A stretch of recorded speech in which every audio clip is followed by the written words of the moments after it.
Mon nom ne fait pas grimper le prix de votre essence. Mon nom ne nous entraîne pas dans la guerre. Mon nom n'est pas la raison pour laquelle vous n'arrivez pas à payer vos courses. Vous savez ce qui en est la cause, leur politique à la con. Alors, vous pouvez pointer mon nom du doigt autant que vous voulez. Mais je vais aussi vous dire ceci. J'ai été arabe dans le Michigan toute ma vie. C'est genre le meilleur endroit au monde pour être arabe. Vous savez pourquoi? Parce que les habitants du Michigan ont le cœur sur la main. Ils sont ouverts d'esprit, ils sont sincères et ils ont du cran.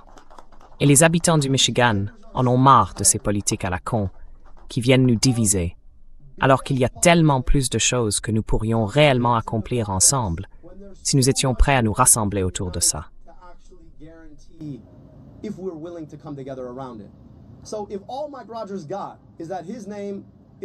Donc, si tout ce que Mike Rogers a à dire, c'est que son nom est Abdul et que le mien est Mike, vous allez être surpris de voir combien de personnes répondront « Oui, mais c'est cet Abdul-là qui veut faire baisser le prix de mes courses et de l'essence, arrêter qu'on envoie de l'argent à l'étranger et s'assurer que j'ai accès aux soins.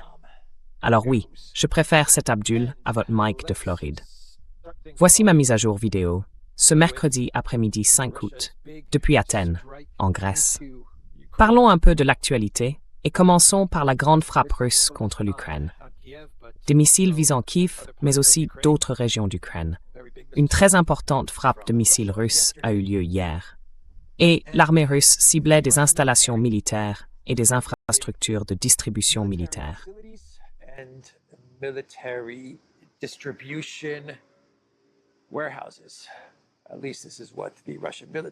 C'est en tout cas ce que dit l'armée russe dans son communiqué après les frappes de missiles, qu'elle affirme avoir été couronnée de succès. Les entrepôts frappés par la Russie, que l'armée russe présente comme des plateformes logistiques de distribution d'armes, de pièces de drones et ce genre de choses, étaient en réalité des entrepôts d'entreprises de commerce en ligne, un peu comme Wildberries en Russie. Beaucoup y voient donc une riposte symétrique de la Russie aux frappes de drones ukrainiens contre des installations Wildberries, des centres logistiques. Par exemple, la Russie a frappé des entrepôts de Rozetka. Rozetka est, je crois, une entreprise de vente en ligne d'électronique, un peu du type Amazon. Ils ont aussi frappé un entrepôt appartenant à Biosphère. C'était dans la région de Dnipropetrovsk.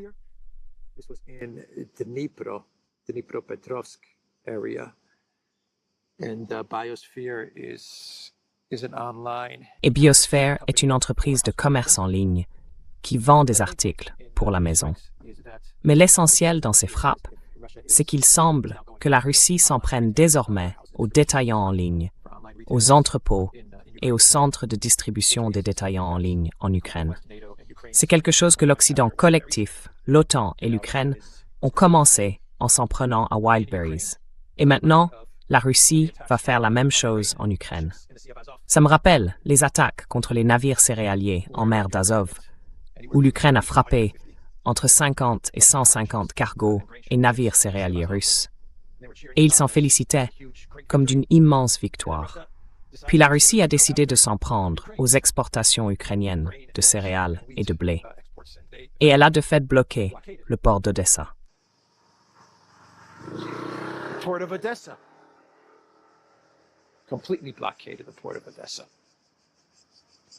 Ils ont complètement bloqué le port d'Odessa.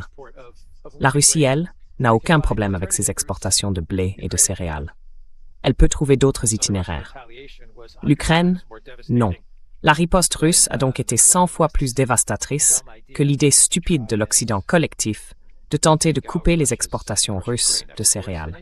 Et on retrouve la même chose avec toute cette affaire Wildberries.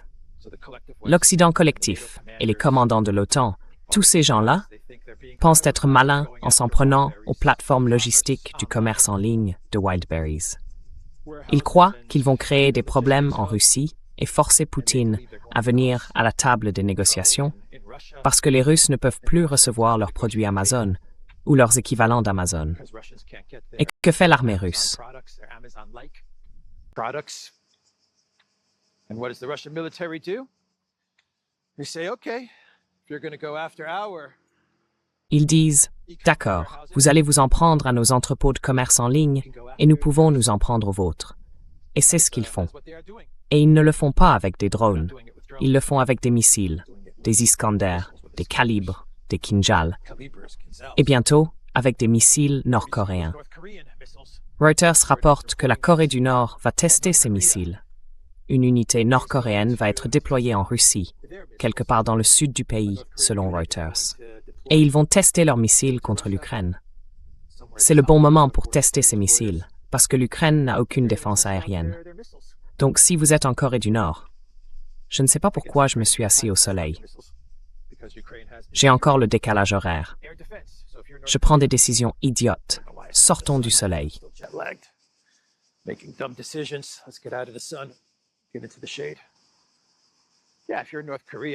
Mettez-vous à l'ombre. Oui, si vous êtes la Corée du Nord, vous avez une alliance militaire avec la Russie. Vous avez ces missiles que vous voulez tester. Vous les déployez en Ukraine. Vous pouvez tester les missiles. Il n'y a absolument aucune défense antiaérienne en Ukraine. Je suis sûr que la Corée du Nord reçoit aussi quelque chose de la Russie. La Russie va probablement livrer des céréales, de la nourriture à la Corée du Nord. C'est ce que rapporte Reuters. Mais zéro missile n'a été intercepté lors de cette dernière frappe. Je veux dire zéro. Rien. Incroyable. L'Ukraine n'a complètement plus de défense antiaérienne. Quelle idée stupide de la part de Zelensky et du commandement de l'OTAN d'escalader avec la Russie. S'en prendre au cargo de céréales. C'était stupide.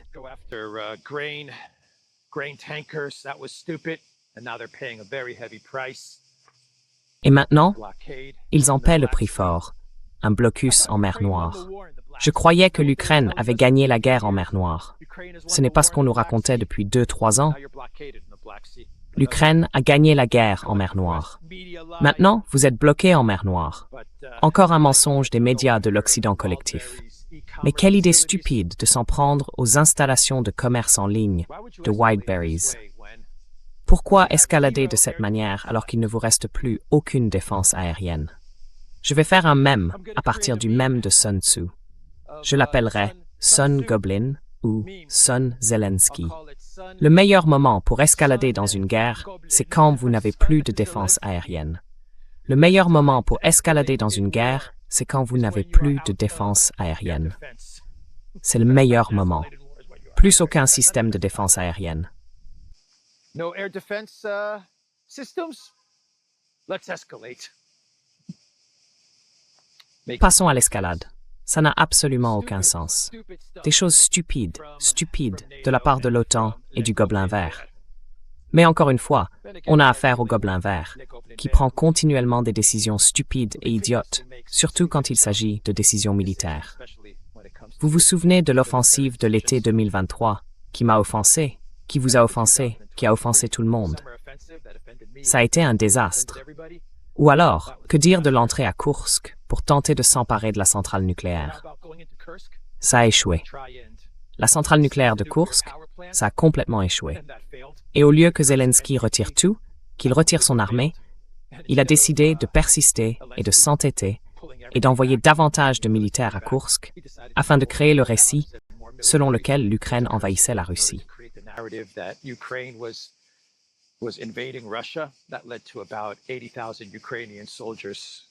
Cela a conduit à l'anéantissement d'environ 80 000 soldats ukrainiens. Où cela a-t-il mené Zelensky? Nulle part. Donc c'est officiel. Le président américain Trump a refusé à Zelensky les missiles intercepteurs Patriot. Je n'aime pas ça. Il n'y aura pas d'intercepteur pour vous. Aucun. Parce que selon le Financial Times, nous le savions déjà, mais le Financial Times a toujours 2 à 5 jours de retard sur The Duran. Toujours 2 à 5 jours de retard sur The Duran, le Financial Times. Trump a rejeté la demande de Zelensky pour des centaines d'intercepteurs Patriot supplémentaires. Il a invoqué une pénurie dans les stocks américains, affirmant qu'ils étaient nécessaires pour défendre les intérêts américains au Moyen-Orient et dans les pays du Golfe, dans le contexte de la guerre avec l'Iran.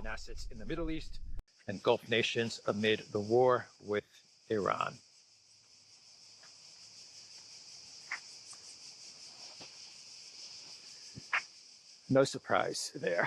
We already knew that Trump Sans surprise, nous savions déjà que Trump allait refuser les missiles intercepteurs Patriot. Les États-Unis sont à court d'armes, ou leurs stocks sont très bas, surtout pour les Patriot.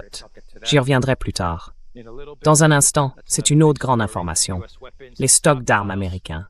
Mais Zelensky est en difficulté. L'Ukraine est en difficulté. L'Occident collectif est en grande difficulté concernant le projet Ukraine. J'en ai parlé hier. Je ne vais pas y revenir. Alors qu'ils entrent dans l'hiver, Kiev est complètement exposé, sans défense aérienne. Le reste de l'Ukraine est complètement exposé, sans défense aérienne. Vous avez désormais des avions de chasse russes et des hélicoptères russes. Ils opèrent, les hélicoptères d'attaque, opèrent plus près des lignes de front, parce qu'ils ne craignent pas que des systèmes de défense aérienne les abattent. Et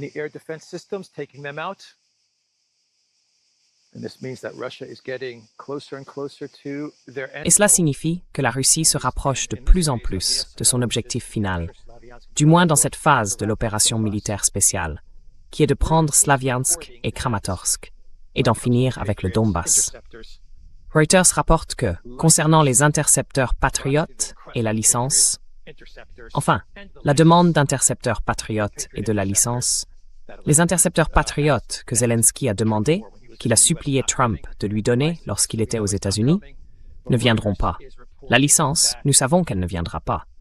Mais Reuters rapporte qu'il y a des forces au sein de l'État profond, à Washington, dans l'administration Trump, peut-être au Pentagone, qui essaient de trouver un moyen de fournir à Zelensky ses missiles Patriot et les licences pour les missiles Patriot.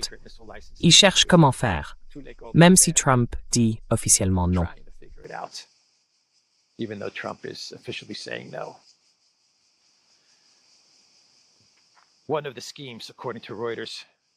L'un des projets, selon Reuters, qui serait élaboré dans les couloirs obscurs de l'État profond, c'est que l'Ukraine fabriquerait des pièces du système de missiles Patriot. Ces pièces seraient ensuite livrées à l'Allemagne. L'Allemagne terminerait l'assemblage des systèmes de missiles Patriot, puis ces systèmes seraient renvoyés en Ukraine. Le produit fini serait livré de nouveau à l'Ukraine.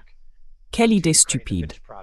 Oui, fabriquons des pièces de missiles Patriot en Ukraine, parce que la Russie ne va pas détruire ses entrepôts. Non, non, non. Ensuite, on prendrait ces pièces, on les enverrait en Allemagne, et l'Allemagne terminerait l'assemblage. Puis, elle renverrait le produit fini en Ukraine.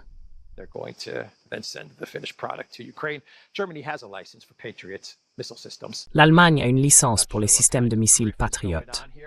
Donc, je ne sais pas quelle magouille se trame ici. Peut-être que l'Allemagne est incapable de fabriquer certaines pièces et qu'ils essayent de trouver une solution. Peut-être qu'ils ne peuvent pas fabriquer certains composants et qu'ils disent « faisons-le en Ukraine ». Ça n'a aucun sens pour moi, mais je ne sais pas. Peut-être qu'il y a une sorte de magouille financière derrière tout ça. Externalisons ou faisons semblant d'externaliser la fabrication de composants du Patriot. On pourra augmenter les marges, les profits sur les Patriot, les systèmes de missiles Patriot finis, qu'on vendra ensuite au reste de l'Europe.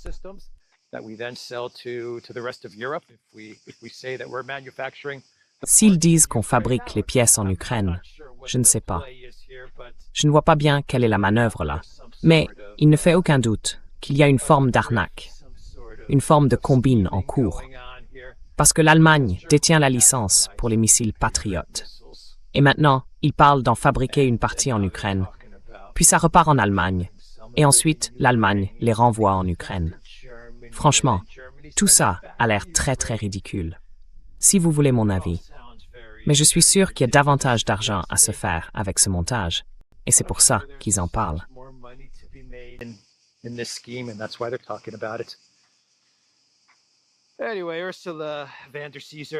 Quoi qu'il en soit, Ursula von der Leyen a publié une nouvelle fois sur X.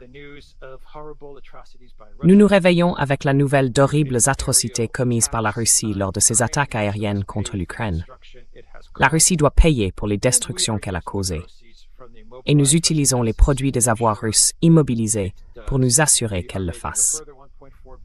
Nous mettons à la disposition de l'Ukraine 1,4 milliard d'euros supplémentaires provenant de ses avoirs.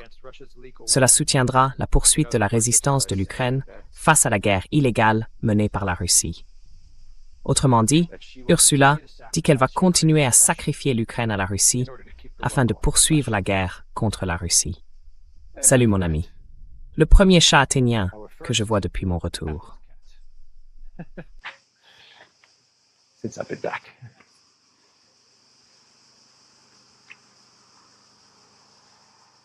So yeah, no peace talks. Donc, oui, aucun appel à des pourparlers de paix de la part d'Ursula. Aucun message du genre « L'Ukraine n'a plus de défense aérienne. La guerre est terminée. Nous devons négocier quelque chose avec la Russie pour arrêter les morts et les tueries. » Lors de cette dernière frappe russe, des civils ont été tués, environ 14 ou 15, selon des responsables ukrainiens. C'était une frappe importante. Rien de tout ça de la part d'Ursula. Non, il faut simplement continuer comme ça. Comment va-t-on continuer? Puisons dans les intérêts des avoirs russes gelés, qui génèrent 1,520 milliard d'euros par an. Oui, c'est le montant des intérêts générés chaque année par les avoirs russes gelés. Mais, d'une manière ou d'une autre, avec les calculs d'Annalena Baerbock, l'Union européenne a réussi à en faire 1,5 milliard chaque mois. The European Union has been able to turn it into 1.5 billion every month. I don't know how they did it. It's Annalena Baerbock math magic. Je ne sais pas comment ils ont fait. C'est de la magie comptable, façon Annalena Baerbock, non? Je pense qu'on sait tous comment ils s'y prennent. Ils puisent dans le capital. Mais bon, j'en ai parlé dans beaucoup de vidéos par le passé. Il faut maintenir le conflit. Il faut maintenir l'arnaque. Même si l'Ukraine est totalement exposée aux missiles russes, peu importe. Continuons à faire couler l'argent et à entretenir l'arnaque. Et pas de négociation, pas de discussion avec la Russie. Ursula devrait être dans un avion pour Moscou, c'est ce qu'elle devrait faire. Mais non, ça n'arrivera pas. Alors, parlons du détroit d'Ormuz. Un accord? Accord ou pas d'accord? Accord ou pas d'accord? Accord. L'administration Trump dit qu'un accord est imminent. Trump dit qu'un accord va être conclu. Ça pourrait arriver aujourd'hui.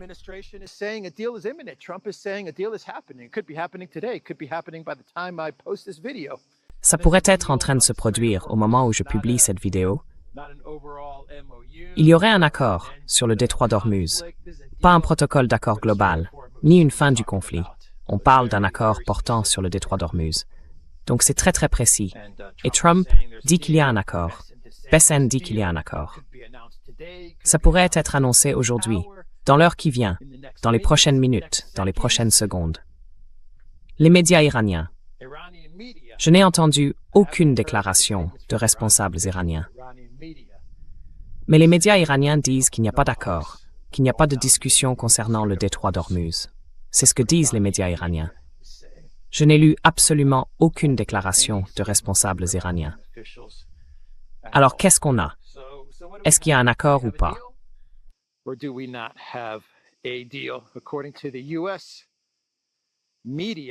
Selon les médias américains, un accord serait imminent.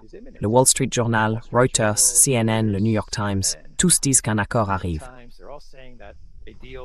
Et en gros, cet accord sur le détroit d'Ormuz suivra les grandes lignes de ce que j'ai dit hier, mais sans les frais. Donc, l'Iran va contrôler les navires qui entrent dans le détroit d'Ormuz. L'Iran et Oman contrôleront les navires qui sortent du détroit d'Ormuz. Les navires pourront emprunter la route du Sud ou la route d'Oman, mais ils devront simplement obtenir l'accord de l'Iran. Ils pourront donc utiliser les deux routes pour sortir d'Ormuz, celle qui est plus proche de l'Iran et celle qui est plus proche d'Oman. Aucun problème. La seule condition, c'est que l'Iran donne son feu vert pour l'utilisation de la route du Sud.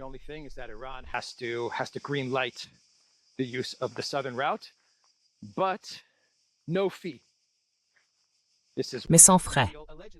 C'est censé être ça, l'accord pour le détroit d'Ormuz.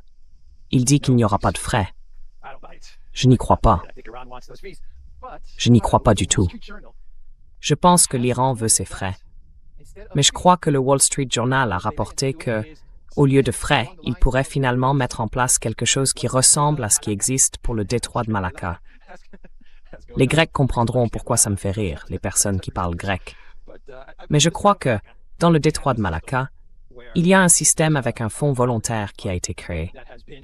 Les pays de la région versent volontairement de l'argent dans ce fonds, et ce fonds sert à entretenir le détroit de Malacca et à assurer son fonctionnement.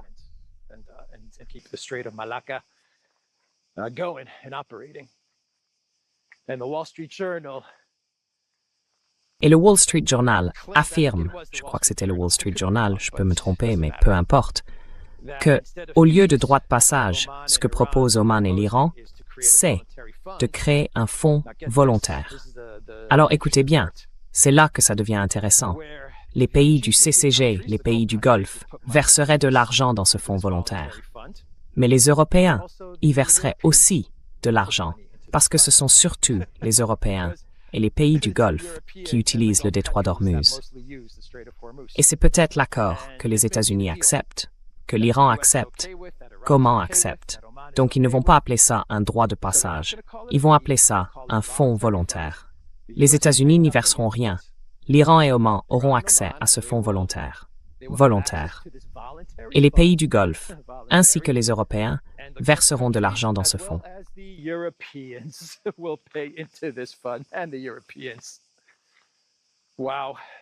Et les Européens, waouh, ils se font complètement décimer, les Européens. Cela dit, c'est un fonds, et on sait qu'Ursula adore les fonds. Quelqu'un a dit fonds. Quelqu'un a dit fonds. Oui, oui, faisons un fonds pour le détroit d'Ormuz. Ça me va, j'adore les fonds. C'est elle, des fonds, des fonds, des fonds. C'est sa machine à laver les fonds. Oui, donc ce sera peut-être l'accord qui sortira de ces discussions, qui auront peut-être lieu, ou peut-être pas, entre l'Iran, Oman et les États-Unis. En fait, on a un développement intéressant dans le Golfe. J'ai trouvé ce post sur X très intéressant, de Robert Bruce. C'est incroyable. Avant le 28 février, les États-Unis avaient plus de 13 grandes bases militaires dans les pays du Golfe, toutes pleinement opérationnelles.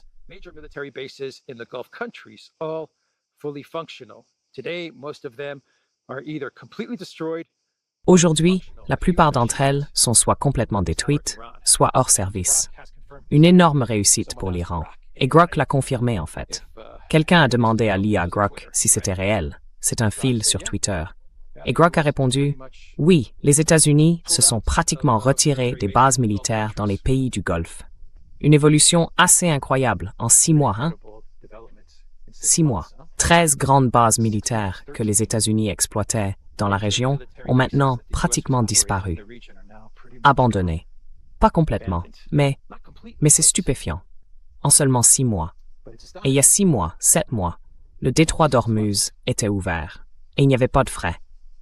L'armée américaine avait des bases dans la région, pleinement opérationnelles, qui fonctionnaient. Des stocks militaires, très bien, aucun problème de ce côté-là, pour l'essentiel, sauf pour le projet Ukraine, les armes envoyées au projet Ukraine, dont nous recevons.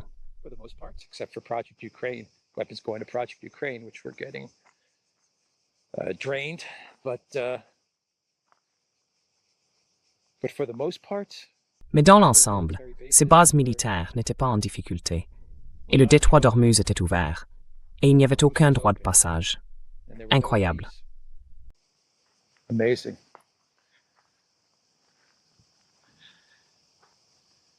So we'll see what will happen with this deal. Alors, on verra ce qu'il adviendra de cet accord. Comme je l'ai dit, au moment où cette vidéo sera publiée, il se peut qu'on ait un accord. Il se peut qu'on n'en ait pas. Tout est une question de gagner du temps. Quoi qu'il soit décidé ou pas décidé, au final, il s'agit simplement de gagner du temps. Gagner un peu de temps pour que les deux camps puissent reconstituer leur stock d'armes.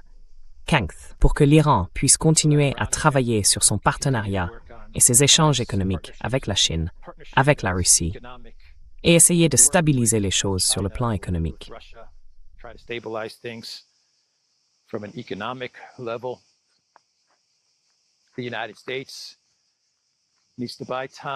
Les États-Unis doivent gagner du temps pour faire baisser le prix du pétrole et stabiliser les taux d'intérêt du dollar américain. On a vu ce qui s'est passé avec le Japon et le yen. Le Japon est un importateur net de pétrole.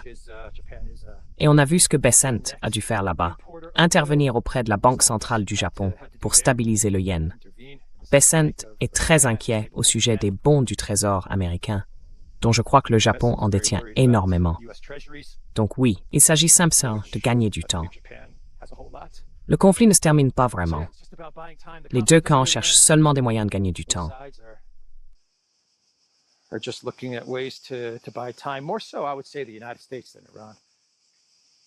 Je dirais davantage les États-Unis que l'Iran. L'Iran doit utiliser ce temps efficacement, mais j'ai le sentiment qu'il préférerait conclure un accord. Un accord qui s'attaque aux causes profondes, un peu comme avec la Russie. Obtenir un accord qui traite les causes profondes pour que quelque chose comme ça ne se reproduise pas à l'avenir. Je ne sais pas si c'est possible, mais quoi qu'il en soit, c'est la situation avec l'Iran. Et parlons de la grande actualité. Tout le monde en parle aujourd'hui. Les stocks américains épuisés. Reuters a publié un article sur l'épuisement des stocks américains.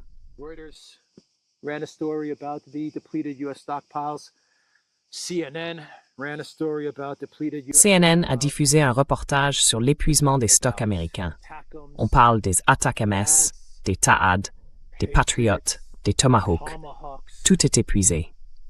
CNN, l'armée américaine a utilisé près de 80% de ses principaux missiles intercepteurs, alors que les commandants avertissent que les stocks sont dangereusement bas, selon des sources. Les États-Unis ont utilisé pratiquement tous leurs missiles de précision à longue portée pendant la guerre contre l'Iran, selon des sources. Sanjay Nanjiani affirme que le CENTCOM a utilisé tout ce qu'il avait avant la guerre et qu'il a prélevé sur les stocks du reste du monde jusqu'à des niveaux critiques.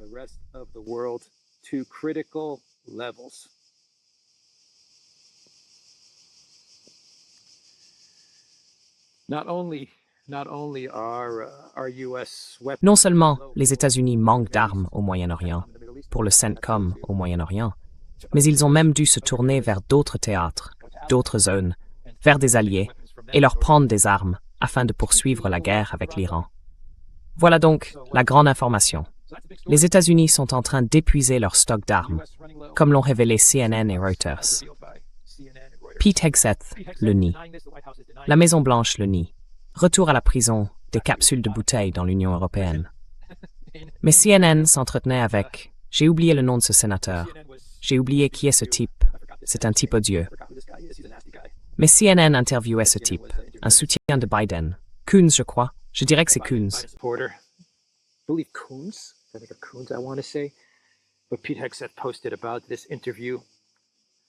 Mais Pete Hegseth a publié un message à propos de cette interview où il parlait des faibles stocks d'armes américains. Et Hegseth a dit « Ce bandeau n'est pas vrai. CNN, honte à vous.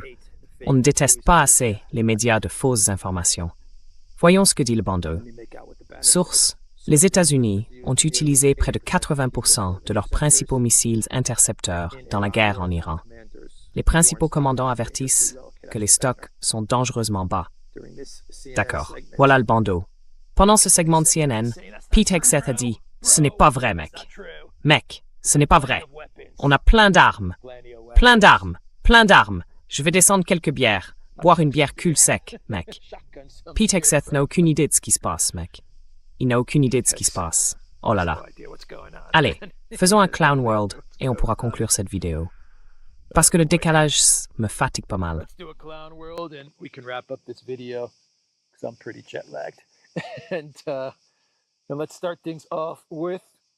Et commençons avec une publication sur Truth Social du président américain Trump. Bon, ce n'est pas Trump qui publie ces mèmes, ce sont des stagiaires qui les publient. Et le service communication de Trump devrait vraiment demander à ses stagiaires d'arrêter de publier ces mèmes stupides, non? Il est temps de devenir sérieux. Service communication de Trump, dites aux stagiaires, non, les stagiaires, plus de mèmes stupides. Ils ne sont ni mignons, ni drôles, ni efficaces. En tout cas, moi je ne les trouve ni mignons, ni drôles, ni efficaces. Je ne sais pas. Peut-être que certaines personnes trouvent ces mèmes efficaces. Mais Trump, L'équipe Trump a publié un mème montrant Trump, Patton et MacArthur, tous en uniforme militaire. Trump, Patton, and MacArthur, all in military uniform.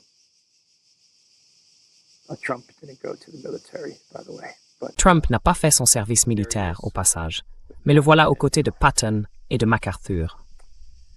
Ça, c'est le monde des clones, numéro 1, et le monde des clones, numéro 2. Oh, celle-là est bonne. Bloomberg titre: La guerre avec l'Iran a rendu la Belgique entièrement dépendante de la Russie pour le GNL en juillet. La Belgique est devenue entièrement dépendante de la Russie pour ses importations de gaz naturel liquéfié le mois dernier, alors que la guerre au Moyen-Orient a provoqué une baisse de l'approvisionnement de l'Europe. Entièrement dépendante de l'énergie russe, la Belgique. Vous savez quelle ville se trouve en Belgique, n'est-ce pas? Bruxelles. Vous savez quel siège se trouve à Bruxelles, n'est-ce pas? L'OTAN et l'Union européenne. Donc les sièges de l'OTAN et de l'Union européenne sont entièrement dépendants de l'énergie russe.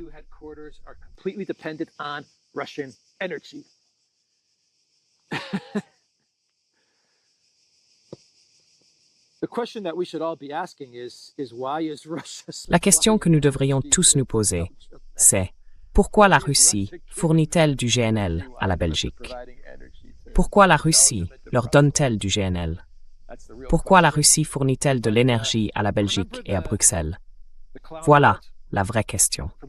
Mais souvenez-vous du monde des clones, il y a environ un mois, quand la vague de chaleur commençait en Europe, et qu'il y avait des informations selon lesquelles, au siège de l'Union européenne, ils avaient coupé la climatisation du 1er au 7e étage afin d'économiser l'énergie. Mais du 7e au 13e étage, ils avaient laissé la climatisation en marche. Or, les étages du 7e au 13e abritaient les bureaux des principaux responsables de l'Union européenne, y compris le 13e étage, où se trouve le bureau del Presidente, Ursula von der Leyen. Ils ont donc maintenu la climatisation, tandis que les serfs n'en avaient pas aux étages inférieurs.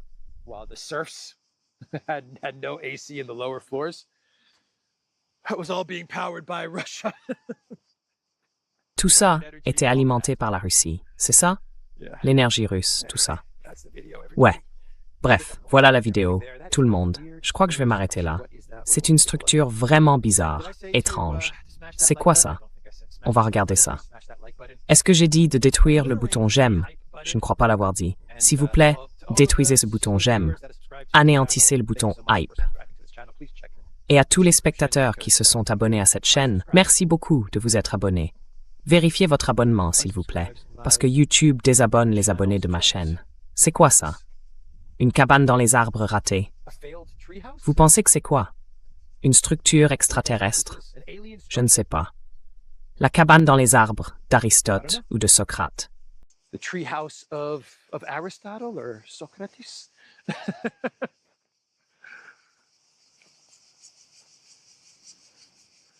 Kind of bizarre. Also kind of spooky. Assez bizarre, et même un peu inquiétant. Nous sommes sur Telegram, Locals, Rumble, X et Substack, et aussi sur Duran Shop. Nous avons une super offre spéciale d'été, avec des soldes d'été en cours. Alors allez-y jeter un œil. Prenez des produits dérivés Duran. Je vous retrouve tous demain. Prenez soin de vous. Take care.